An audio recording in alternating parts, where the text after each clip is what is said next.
My name is Lena Hartman, and I am 29 years old. Most days, my hands smell like engine degreaser and old leather. I restore classic cars in a narrow garage at the edge of the city, the kind of place where the radio still has a dial and the clock on the wall runs 2 minutes slow, no matter how many times I set it right. My boyfriend, ex-boyfriend, as of a Tuesday, used to say that I lived in the past. He said it softly, like a joke, but he meant it. Ethan is a writer, or he plans to be, which in practice meant coffeehouse afternoons and notebooks filled with ideas that never grew into stories. I used to call him in progress and mean it as encouragement. Now I hear the words the way they were, a warning label I decided to ignore. The night had ended, the rain had been falling for hours, doing that soft, constant tapping that makes the city blur into itself. The apartment smelled like wet wool. Our coats were hung crooked on the rack. Ethan had set the small living room like a stage, throw blanket folded, lamp dimmed, 2 mugs of tea I hadn't asked for. He sat on the far cushion of the couch, straight-backed, hands clasped, a man about to deliver an acceptance speech he'd written himself. "Lena," he began, solemn, as if he were offering me a carefully wrapped gift. "I've been doing a lot of thinking." I could tell. He'd been distant for weeks, wearing that bright, brittle smile he reserves for parties and guilt. I'd counted the dishes I washed alone. I'd tallied the electricity bill and his partial transfers that always arrived tomorrow, and somehow didn't. I'd timed the way he slipped away when anything heavy needed lifting. I knew this moment was coming. I just didn't know which version of him would do the talking. He chose the noble one. I feel...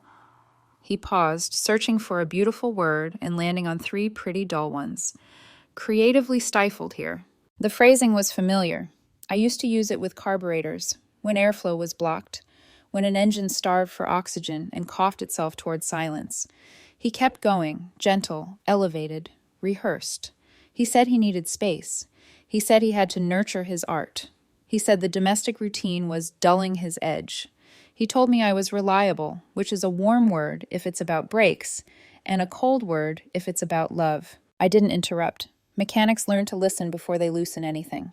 The urge to defend, to offer trade-ins and fixes, rose and then went quiet. What I heard, beneath the varnish, was the real sentence. "You are useful, Lena, but not exciting." He reached for my knee, pity in his eyes, victory tucked just behind it. "We'll always be friends, though, right?" It landed exactly where he aimed. He wanted to keep me, just not as a partner. He wanted the girl who knew where the breaker box was and which number to call when the internet died at midnight. He wanted the girl whose paychecks had floated us through more months than I could count, whose calendar bent itself around his suffering drafts and deadline panics. Friendship to Ethan was a new label pasted over the same container. Access without accountability. I smiled. It surprised even me how easy that smile was. "Absolutely," I said. He exhaled in relief, the way people do when the waiter sets down the bill and they realize someone else is reaching for it. "I'm so glad you're being mature about this." "Mature," I repeated. The word tasted like metal. I stood, careful with the mug he gave me so it wouldn't spill on the rug that I had paid for. "And as your friend, I should probably be honest with you." He nodded quickly. "Honesty is, yeah, totally. I'll be moving out this weekend." The relief on his face slid sideways like a painting knocked off a nail. "What?" "You heard me." I kept my voice even, because anger would have given away the power I had just discovered. "I'll take my things, clean my half of the closet, and return my keys. I'll transfer my portion of the rent through the end of the month." I checked the calendar in my head, the way I do when I'm ordering parts. "Which gives you 3.5 weeks to find a new roommate, or we can break the lease and split the penalty. Your call." "You're kidding," he said, and then, when he realized I wasn't, "Lena, be serious. Where am I supposed to go?" For a heartbeat, I tasted old reflex, the part of me that makes the world softer for other people. Then it passed. "You're resourceful," I said. "Artists always are. You'll figure it out." He stared at me like I'd spoken a language he didn't know. The silence between us filled with the faint hum of the fridge, the rain, a distant laugh from the hallway. He tried again, reshuffling his strategy. This is cruel. You're punishing me. We can coexist. People do it all the time." "People do a lot of things," I said, and meant, but I don't have to." I walked down the hall and pulled my suitcase from under the bed. The zipper sounded like a verdict. He followed, listing reasons the way a bad salesman lists features. We have a rhythm. We have a lease. We have... He caught himself before he said, your money, but the ghost of the word shivered in the air. Ethan, I said, and my name in his mouth sounded suddenly foreign. We don't have we anymore. We have whatever comes after, and for me, that's boundaries. I called them that to myself because revenge felt too theatrical for what I wanted. I didn't want screaming or broken plates. I wanted quiet arithmetic, the simple subtraction of labor he had mistaken for love. He shifted into anger then, that familiar ugly heat he always dressed up as passion. The lease is in both our names, he snapped. You're legally responsible. I've already accounted for that, I replied. I'll pay through the end of the month. After that, it's either a new roommate or we split the penalty. I'm comfortable with either option. He sputtered. I can't afford a penalty. I know, I said, and packed another stack of t-shirts. My hands moved automatically. Fold, stack, fit. Like I was reassembling a carburetor I'd memorized years ago. Which is why you'll probably want to start looking for a roommate tonight. The front door clicked, and Nina, our third roommate, who worked exhausting shifts at the animal clinic and lived like a ghost when she was on call, stepped inside. She took in the scene with one sweep of her tired eyes, my open suitcase, Ethan's open mouth, the wobble in the air. She set her tote down slowly. Don't tell me, she said, dry as winter air. The kettle boiled over. Lena's abandoning me, Ethan announced, outrage now rebranded as martyrdom. Lena's moving, I corrected. I'll have my room cleared by Sunday. I'll transfer my half of this month's rent tonight. Nina's gaze flicked to me and then settled. She nodded once. Sounds clear. Ethan gaped at her. Clear? Nina, she's leaving. We can't cover. You can't cover, Nina said, uncharacteristically sharp. I pay my share. Lena pays hers. You create atmospheres. He flinched. Nina excused herself with the same small nod and disappeared down the hall. The quiet that followed felt different. No longer the waiting room before a crash, but the moment after a clean cut when the sting hasn't landed yet. Ethan tried a softer edge. This doesn't have to be ugly, he said, trailing me back to the bedroom. We can ease into it. You don't have to make everything so final. He had a way of saying final like it was a threat. My suitcase lay open on the bed, a mouth waiting to be fed. I slid my favorite sweater into the corner, then my tools, the smaller ones, the ones that always find their way into pockets, feeler gauges, spark plug socket, a stubby screwdriver with the handle nicked from years of use. All the instruments I'd used to keep our life humming while he called himself the engine. Ethan, I said, and the words I chose surprised even me with how steady they were. You're the one who made it final. You just wanted the benefits without the responsibilities to come along for free. His throat worked. We said we'd be friends. We will be. I zipped the case halfway and looked at him. And as your friend, I think it's important you start using the support systems the building already has. Maintenance, management, budgeting, the basics. He stared at me like I'd offered him a tool he'd never seen and told him to guess how it worked. What about when things break? They always do, I said. That's not a tragedy. It's just life. I carried the suitcase to the front door and set it beside my boots. Outside, the corridor moaned with the wind pushing through windows that never closed quite right. He followed, not speaking now, his face uncomposed for the first time all night. On my way back to the bedroom for the second load, I passed the hallway mirror. In it, I caught a quick glimpse of my own reflection, hair pulled into a no-nonsense knot, jaw set, eyes bright in a way I hadn't seen in months. I looked like someone who'd finally found the leak and tightened it. When I emerged again, Nina was in the kitchen, pouring cereal into a bowl like it was 3 p.m. instead of 10 at night. She glanced up. Need a hand? I'm good, I said, and meant it, though the kindness she offered, simple, unperformed, tucked itself into my chest. Ethan leaned against the doorframe, smaller than I remembered him. Rain spidered across the window, and somewhere on the street a car alarm coughed awake and then fell silent. He spoke without looking at me. You'll regret this, he said. You'll call and say you overreacted. Maybe, I said. It disarmed him that I didn't argue. But if I do, I'll be calling as a friend, and friends don't carry each other's rent. He swallowed hard, a tiny sound in a big room. I lifted the suitcase, turned the knob, and stepped into the hallway, where the light flickered then steadied. I could feel him watching as I walked to the elevator, each step the click of a ratchet turning in only one direction. By the time the doors slid shut, my phone buzzed with a message from the parts distributor about a back-ordered fan belt finally arriving. I smiled, absurdly grateful for the clean logic of things that break and then get replaced. The elevator began its slow descent, the floor humming under my feet. Somewhere above me, Ethan stood in a room that no longer bent to him. Somewhere ahead of me, a different life, smaller, quieter, mine, was opening like a hood on sturdy hinges. I didn't know then how neatly everything would come apart for him, or how gently something new would take root for me. I only knew this. He'd asked for friendship. I had given him my answer, and for the first time in months, my hands felt clean. If you've ever taken apart an engine, you know the most dangerous moment isn't when something breaks. It's the quiet right after, when you're staring at the open space, realizing how many pieces were holding each other together. That's what the apartment felt like the morning after I left. Ethan's text started early. Ethan, you didn't really mean it, right? Ethan, we can work something out. Ethan, I didn't sleep. I ignored them. I was in the shop by 7, hands deep in a '68 Mustang's gearbox. Metal makes more sense than people. It never lies about what it needs. Around noon, I finally looked at my phone. 12 missed calls, 1 voicemail. I didn't listen. By Friday, he switched from pleading to angry diplomacy. Lena, this is ridiculous. We can't just cut each other off like that. The lease, remember? You're still on it. You're legally tied to this place for another 6 months. I wiped the grease from my hands before answering. You're right. That's why I paid my share through the end of the month. After that, either we split the lease penalty or you find someone else. I'm fine either way.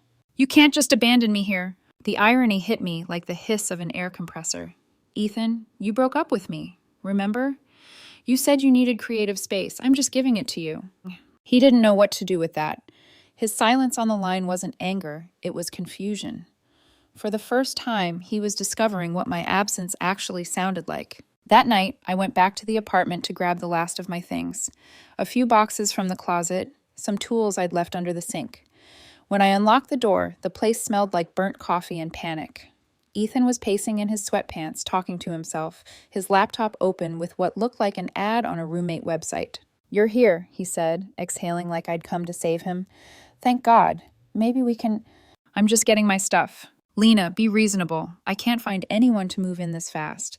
People are weird about shared spaces, and you know how landlords are? I set the box on the table. You'll figure it out. You're good at improvising. Artists usually are. That's not funny. It's not supposed to be. He grabbed my arm then, lightly, not threatening, just desperate. Can we at least talk? You can't just... Ethan, I said softly, pulling my arm free. You made a decision. I'm respecting it. That's what friends do. He blinked. Friends help each other. Exactly. I smiled, but it wasn't kind. And helping you means letting you learn how to help yourself. He stared at me as if I'd switched languages. For someone who claimed to crave growth, he was terrified of change. Nina came home mid-standoff, hair wet from rain, scrubs stained with something she probably didn't want to identify. She paused in the doorway, eyes flicking between us. Is this a domestic crisis or just another creative revelation? She asked flatly. Lena's leaving, Ethan announced, still performing for sympathy. Nina shrugged. Good for her. He spun toward her. Good for Nina, I can't afford this place alone. She dropped her bag on the floor. Then you can't afford this place. I had to bite back a laugh. That was Nina. Dry, surgical, mercilessly practical. She gave me a small nod of solidarity before heading to her room. Ethan turned back to me, color rising in his face. She's unbelievable. She's honest, I said. Try it sometime. He muttered something about betrayal and stomped off toward the kitchen, muttering about how no one understood what he was going through. I finished packing. Before I left, I placed my keys on the counter. The landlord's number's on the fridge, I said. If you decide to break the lease, I'll transfer my half of the penalty. Text me when you've made up your mind. Lena, wait, his voice cracked. Are you really just walking away after everything? I paused in the doorway, one hand on the frame. You wanted freedom, Ethan. You have it now. Just don't mistake freedom for abandonment. For the next week, he called almost every night, sometimes to argue, sometimes just to hear a familiar voice. I stopped answering. I let his voicemails collect like dust. But late one evening, when I was sketching a restoration quote in my notebook, I picked up out of instinct. "Lena?" His voice was small, the way it gets when he's lost control. "The power's out. I think something blew. Can you come check it?" "You should call maintenance," I said. "You always handle it. I don't know how." "The breaker box is in the hallway closet. Flip the switch that's out of line." "What if I get shocked?" "Then you'll learn not to touch it again," I said, smiling despite myself. "Good night, Ethan." "Lena, please, as your friend." I hung up. It felt good, in the same quiet way tightening a bolt does. Simple, final. The following morning, a text popped up. "Ethan, the landlord said it's just a tripped breaker. He charged a service fee. That's ridiculous, right?" Me. "Not really. That's how the world works when you're not fixing it yourself." He didn't reply. A few days later, Nina stopped by my new apartment to drop off a bag I'd left behind. She lingered in the doorway, hesitant, which wasn't like her. "I shouldn't gossip," she said, setting the bag down, "but Ethan's driving me insane. He's been interviewing roommates all week. He keeps describing what he's looking for like he's writing a dating ad." "Meaning?" "Someone who's reliable, emotionally supportive, and handy around the house. Basically, you." I laughed. "Good luck finding that for half the rent." Nina grinned. "I give him 3 weeks before he realizes that what he misses isn't you. It's convenience." "Convenience was our love language," I said. She smirked. "And now it's your revenge." That night, I sat alone in my small, half-furnished studio, the hum of the city just outside the window. For the first time in years, no one was depending on me. No half-finished coffee cups to clean, no creative crises to soothe, just my own silence. I ran my thumb along a wrench lying on the counter. It was funny how many years I'd spent fixing what other people broke, believing that made me valuable. Now I realize the most dangerous repair is the one you keep making just so someone else doesn't have to. The phone buzzed again. "Ethan." I didn't answer. Instead, I texted Nina. "He'll stop calling eventually. They all do when the engine runs out of oil." She replied with a single line that made me laugh out loud. "Or when the mechanic quits doing free tune-ups." For the first time in a long time, the apartment felt peaceful. Empty, but in a way that made room for air.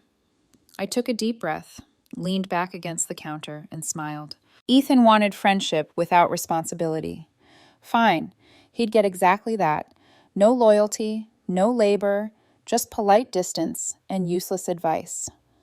The next few weeks felt like driving on an open highway after years of traffic. Strange, silent, and almost too easy. For the first time in 2 years, my evenings didn't orbit around Ethan's moods, deadlines, or half-finished dreams.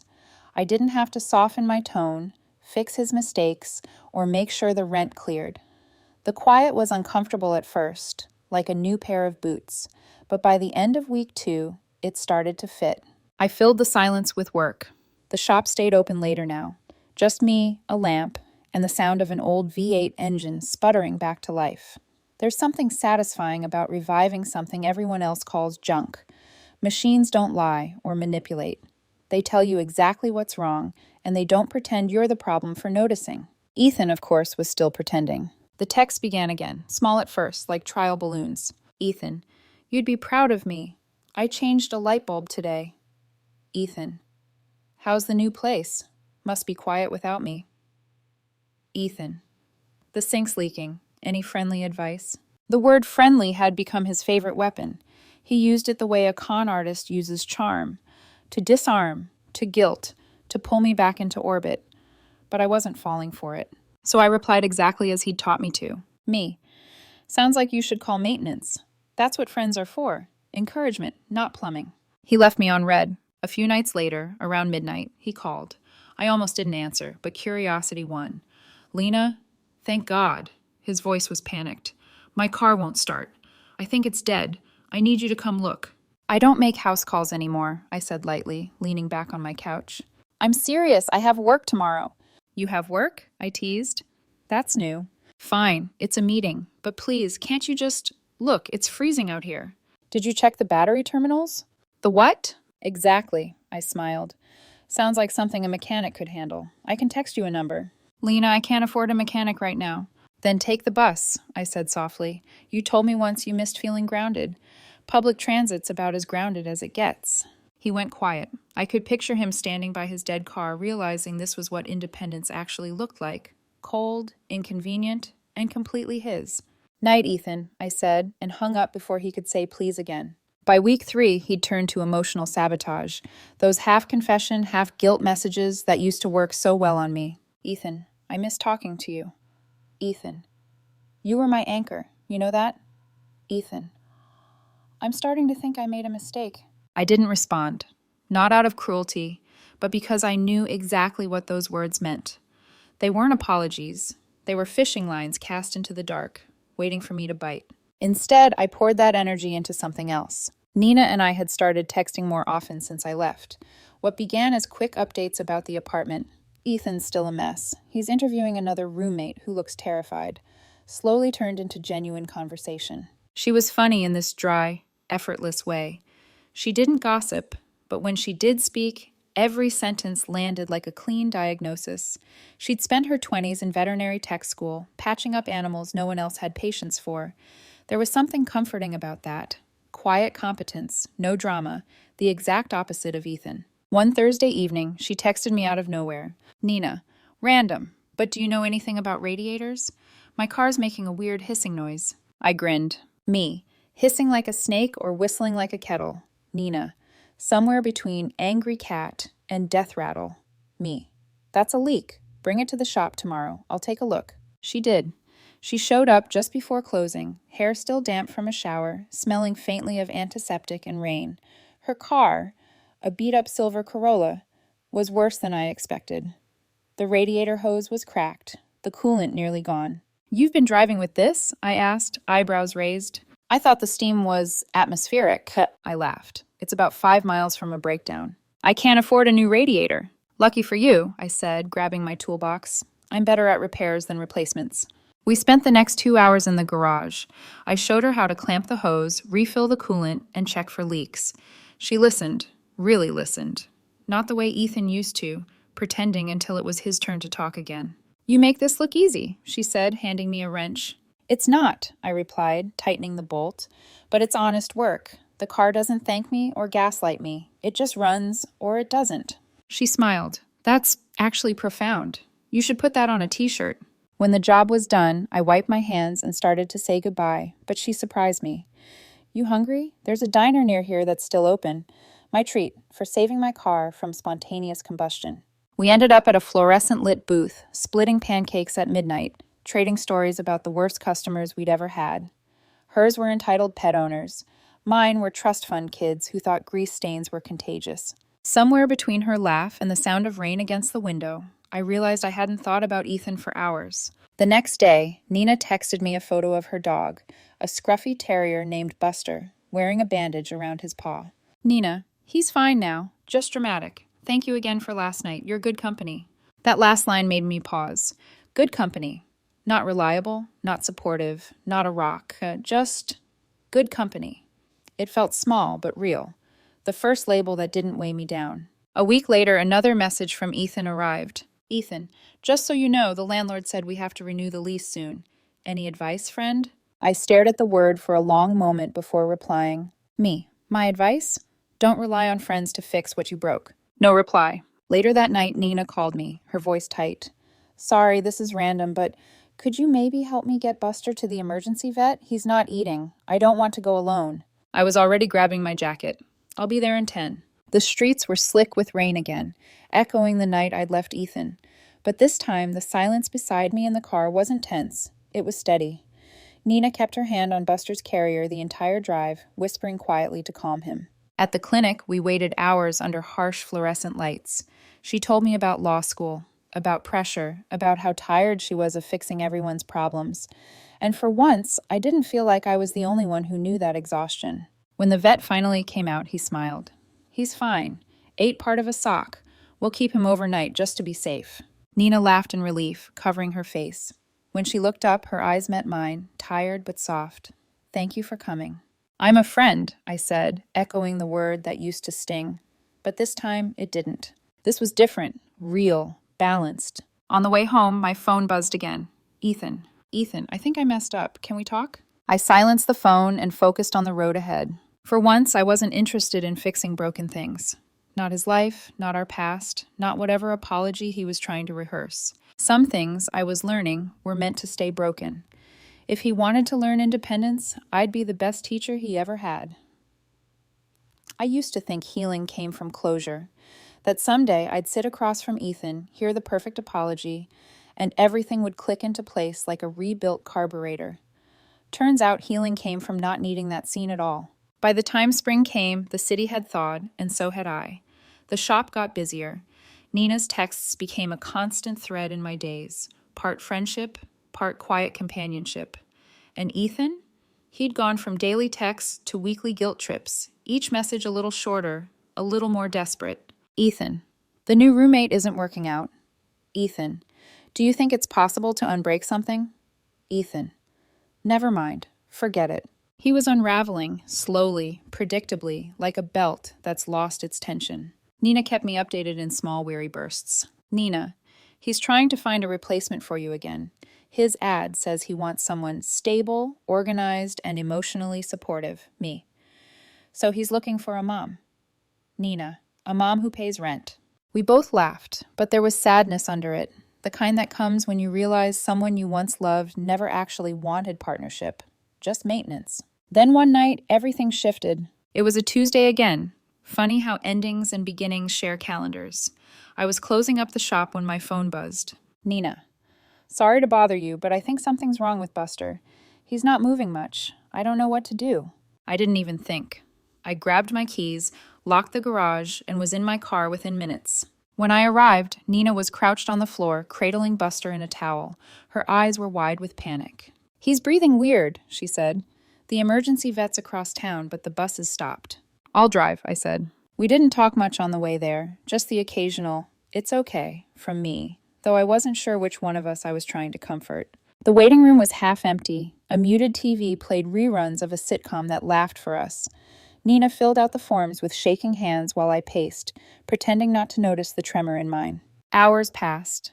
Midnight blurred into 1, then 2. We shared coffee from a vending machine that tasted like cardboard and exhaustion.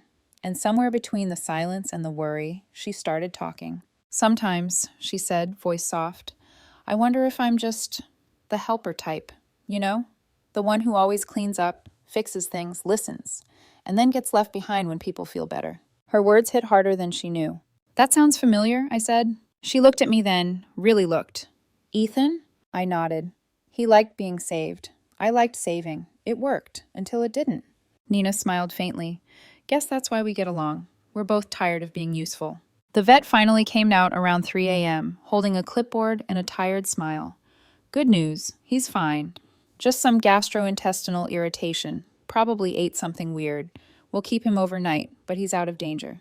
Nina let out a shaky laugh, tears catching in her throat. She covered her face with both hands. When she looked up again, she was smiling through the exhaustion. See, I said, gently nudging her shoulder. Fixed. She chuckled. You fix everything. Not everything, I said, and then softer. Some things fix you back. Her eyes met mine. There wasn't a moment of cinematic music or any grand realization, just a quiet understanding. A connection built from fatigue and shared empathy. When we left the clinic, the first light of dawn was cutting across the parking lot. Nina looked small beside me, her hair catching the early sun. I owe you, she said. You don't, I replied. That's what friends are for. But even as I said it, I knew friend wasn't quite the right word anymore. A few weeks later, it happened, our first real evening together that wasn't about crisis or repair. She'd invited me over for dinner as a thank you, and Luke, her older brother, was there too, visiting from out of town. I'd heard about him before, a mechanic like me, only cleaner, more methodical, less of a risk-taker. He was the kind of man who didn't talk much, but when he did, every word landed steady. He'd left the city years ago to work at a rural shop, fixing farm trucks and machinery. We ended up in the kitchen talking engines while Nina teased us both from the doorway. So this is what happens when I invite two greaseheads to dinner, she joked. You forget food exists. Luke grinned. Engines don't burn dinner. I smiled, not realizing how long it had been since I'd done that without effort. Later that night, as we cleaned up, Luke asked, So, Ethan, he the reason you flinch when someone offers to help? I froze mid-dish. That obvious? He shrugged. I used to date someone like that too. Some people drain you so slowly you don't notice until you're empty. I stared at the bubbles in the sink. Yeah, I just wish I hadn't let him make me believe that being dependable meant being disposable. He looked at me then, eyes kind but direct. You fix things for a living, Lena, but maybe some things aren't meant to be fixed. Something about that line settled deep inside me. A few days later, I was back at the shop when Ethan called again. I almost didn't answer, but then I saw Nina's name pop up right after, so I picked up without checking which one it was. Lena, he said, his voice small. She's leaving. It took me a moment to realize he meant his new roommate. She says I'm too controlling. Can you believe that? Yes, I said simply. He scoffed. Wow, I thought at least you'd be on my side. Ethan, I said quietly, I am on your side. That's why I'm letting you face the life you built. What does that even mean? It means friendship isn't a safety net, it's a mirror. You just don't like what you see. He hung up without another word. I stood there, phone still in hand, and realized that was the last time I'd ever hear his voice. That weekend, Nina and I took Buster to the park. Luke tagged along, holding a paper cup of coffee and listening to me complain about a faulty alternator I couldn't source parts for. You talk about engines like people, he said. I laughed. And people like engines. Maybe that's why you're good at both, he said. Something in the way he said it made my chest ache, the good kind of ache, the kind that comes from remembering you're alive. As the sun dipped behind the trees, I caught my reflection in the park's pond. Hair tied back, hands stained faintly with grease, eyes steady. For the first time in years, I didn't look like someone's support system. I looked like me. That night I got one last text from Ethan. Ethan, I think I finally understand. You weren't cold. You were done fixing me. I didn't reply, because he was right. 2 months later, the apartment that used to be mine felt like a museum exhibit of poor decisions. Same walls, same cracked window pane, same faded couch. Only now everything looked smaller, sadder, hollowed out. I hadn't planned on ever stepping foot in it again, but I had to sign the lease release papers, and the building manager insisted both tenants be present. I agreed because I wanted that last thread cut clean. When I arrived, Ethan was already there. He had dressed up for the occasion. Dark sweater, hair combed, that old self-conscious smile glued back on. He was trying to look like the man I used to love, but all I could see were the spaces where things used to be. The missing bookshelf, the empty spot where my toolbox sat, the walls stripped bare. Hey, stranger, he said, standing as I walked in. Hi, Ethan. The manager, an older man with glasses sliding down his nose, looked between us like he'd walked in on the ghost of a marriage. He cleared his throat and motioned to the stack of papers. All we need are signatures from both of you, and you're officially released from the lease. Perfect, I said, setting my bag down. I was efficient, calm, detached, like someone performing a task they'd rehearsed 100 times in their head. Ethan, of course, tried to fill the silence. You look good, different, happier. I am, I said. He smiled faintly. Must be nice, being so unbothered. It's peaceful, I said, signing the first page. He watched me. I think about that night sometimes, the breakup. I should have handled it better. You handled it exactly how you wanted to. That's not fair, Lena. It's honest. He exhaled, frustrated but deflated. I wasn't trying to hurt you. I just needed freedom, I finished for him, still writing. I remember. Yeah, but I didn't realize what I was giving up. I looked up then, finally meeting his eyes. Ethan, you didn't give anything up. You just lost your free labor. His mouth opened slightly, then closed again. The manager shifted uncomfortably and cleared his throat. All right, just one last page here. While Ethan was signing, the door opened and Luke stepped inside. He wasn't supposed to come in. He was waiting downstairs to drive me home, but I guess he got tired of waiting. He carried 2 coffees, one of which he held out to me like it was nothing. Hey, he said, calm, steady, grounding. I thought you might need caffeine for this.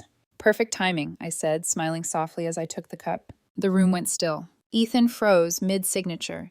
His eyes darted between us, between my relaxed posture, Luke's hand brushing mine, and the unmistakable familiarity between us. His expression cracked open, the shock flooding his face like light through broken blinds. You're kidding, he whispered. Him? Luke, I said gently, introducing them, though it was pointless. Ethan. Luke nodded politely. Nice to meet you. Ethan's voice broke into a laugh, sharp, bitter. Wow, you really moved on fast. I tilted my head. It's been almost a year. He blinked, like he hadn't realized how long it had been since the world stopped revolving around him. You really think he's better than me? Luke spoke before I could. I'm not competing with you, man. Ethan scoffed. Of course you're not. You already won. I finished signing the last page and capped the pen with deliberate care. This isn't about winning, Ethan. It's about growing. Something you said you wanted to do. He laughed again. Quieter this time, cracked around the edges. I didn't think you'd actually stop caring. I didn't stop, I said. I just stopped doing it for free. That silenced him. The manager cleared his throat again.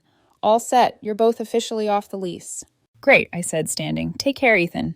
He didn't answer. As I walked toward the door, Luke's hand brushed the small of my back. Not possessive, not performative, just grounding. I could feel Ethan's stare burning into my shoulders, but I didn't look back. The hallway outside was bright with afternoon light, the kind that feels like forgiveness. I exhaled, realizing I hadn't taken a full breath since stepping inside. We stopped for coffee afterward. It was one of those quiet afternoons when everything feels lighter than it should. Luke stirred his drink lazily. You okay? Yeah, I smiled. Better than okay. It's strange. Closure isn't as dramatic as I thought it'd be. He smirked. No fireworks? Just peace, I said. I'll take that over explosions. He nodded, watching me for a moment before saying, You know, that look on his face back there, it wasn't anger. It was realization. He finally understood he wasn't the center of your world anymore. Good, I said, leaning back. Maybe that's the lesson he needed. Luke smiled. And you? I learned that being someone's safety net isn't love. It's a slow kind of drowning. He reached across the table and squeezed my hand. You deserve air, Lena. I held his gaze, soft but steady. I know, and for once I'm breathing just fine. That night, as I unpacked the last of my boxes in our small new house, I found something I didn't expect. The old pen I'd used to sign the original lease with Ethan. Its barrel was cracked, the ink dried. I turned it in my hand, thinking how fitting it was. Something that had once written a beginning, now only left stains. I tossed it into the trash and laughed quietly. No fireworks, just peace. A full year passed before I realized I hadn't thought about Ethan in months. Not in anger, not in nostalgia, just absence. Like a noise that had finally stopped, and only then do you understand how loud it had been. Life had settled into something simple, something beautiful in its smallness. I lived with Luke now, in a sunlit little house with peeling paint and a garage big enough for both my projects and my peace. There was no grand proposal, no performative milestones, just a steady rhythm. He cooked breakfast while I tuned engines. We split bills without speeches about fairness. When something broke, we fixed it together. And most nights, when the city quieted, we sat on the porch, watching Buster chase fireflies in the yard. Nina came by often, teasing us that we'd turned into an old married couple. I didn't mind. Stability, it turned out, wasn't boring. It was healing. But life has a way of circling back with final updates, even when you don't ask for them. One afternoon, I got a text from Nina. Nina, thought you'd want to know. Ethan's old place finally got new tenants. Nina, landlord told me he moved out months ago. Evicted. I stared at the screen, unmoved at first. Then curiosity tugged, gentle but insistent. Me. Where'd he go? Nina. Back to his parents' place. Small town. Nina. Tried starting some kind of online creative workshop, but it tanked. Nina. Guess he ran out of people to fix his problems for free. I smiled, not out of cruelty, but recognition. There's a moment every mechanic knows. Right after you stop patching something that's rotted underneath. You stop blaming the rust. You start accepting that not everything deserves to be rebuilt. Later that evening, Luke found me in the garage, wiping grease from my hands. You look like you're somewhere else, he said. Just got a text about Ethan. He raised an eyebrow. The ex? Yeah, apparently he's back where he started. Luke leaned against the doorframe. You okay? I am, I said honestly. I used to want him to see what he lost. Now I just hope he sees why he lost it. He nodded slowly, then smiled that quiet smile I'd come to love. That's the difference between revenge and growth. Revenge wants them to hurt. Growth just stops caring. Exactly. He crossed the garage, slipped an arm around my waist, and kissed the top of my head. So, what's next for you, Ms. Mechanic? Finish the 72 Camaro, I said, grinning. Sell it. Then maybe take a vacation that doesn't involve broken engines. Bold move. Bold year, I said. That night, while cleaning up, I found Ethan's last text buried deep in my phone history. Ethan, I think I finally understand. You weren't cold. You were done fixing me. I read it once more and finally deleted it. The tiny vibration that followed, message deleted, felt like the soft click of a final bolt tightening into place. A few weeks later, Luke and I hosted Nina for dinner. The table was cluttered with takeout containers and laughter. Halfway through dessert, she looked at me and said, "You're different now." "How so?" "You don't shrink anymore," she said simply. "You used to make yourself small around other people. Now you take up space, and it suits you." I didn't know what to say to that, so I just smiled and raised my glass. To taking up space. Nina laughed. To never offering free labor again. Luke clinked his glass against mine. To boundaries, the sexiest word in the English language. We laughed until the candles burned out. Later that night, I sat on the porch steps, watching the last bit of light fade over the yard. The air smelled like oil and rain and freedom. I thought about the girl I used to be, the one who equated love with usefulness, who mistook self-sacrifice for loyalty. She'd have stayed. She'd have begged to be needed. Now she was gone. In her place was someone who understood that love isn't built on fixing broken people. It's built on choosing those who don't hand you their brokenness like a gift. I looked down at my hands. They were still rough, still streaked with grease. But for the first time, they weren't holding anything that wasn't mine. Voiceover, as the camera pans over the quiet house, the garage light flickering on one last time. He wanted friendship without the cost, so I gave him exactly that. Friendship, free of effort, free of rescue, free of me. And when everything he relied on fell apart, I didn't need to lift a finger, because the truth is simple. Friendship isn't free. And sometimes, the most powerful revenge is learning to stop saving people who were never willing to save themselves. The garage door slid shut. The light clicked off. Outside, the night hummed, soft, alive, unburdened.